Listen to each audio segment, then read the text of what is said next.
Entre le Bénin et le Niger, la situation se détériore, menaçant le pipeline qui devait faire du Niger un pays exportateur de pétrole.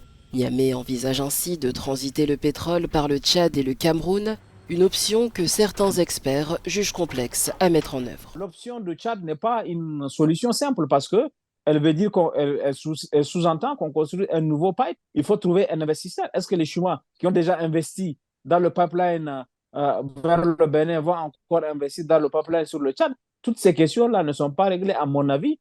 Ce pipeline soutenu par la Chine relie le champ pétrolier d'Agadem au port de Cotonou.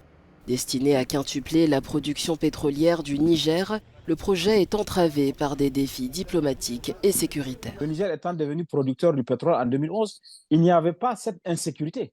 Et les Chinois avaient à cette époque mis assez d'argent pour construire la Soraz, qui est la société de raffinerie de Zander, qui est au centre du pays. Et du coup, eux, ils ont investi l'argent. Ils veulent récupérer d'abord leur argent, les investissements qu'ils ont faits. Ils ont investi aussi dans le pipeline. On parle de l'ordre d'investissement de l'ordre de 4 milliards de dollars.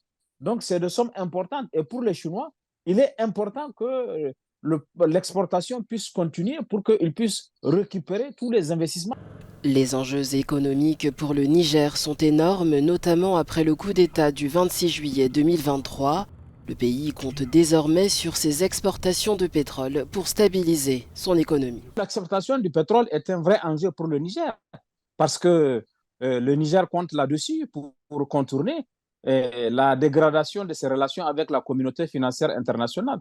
En raison du coup d'État, beaucoup de partenaires ont suspendu leur aide bilatérale, l'aide multilatérale s'est négociée encore, mais le Niger compte sur l'exploitation du pétrole pour pouvoir avoir une certaine résilience sur le plan économique et financier. Les deux pays sont économiquement perdants, le Bénin étant également privé de millions de dollars en droits de transit.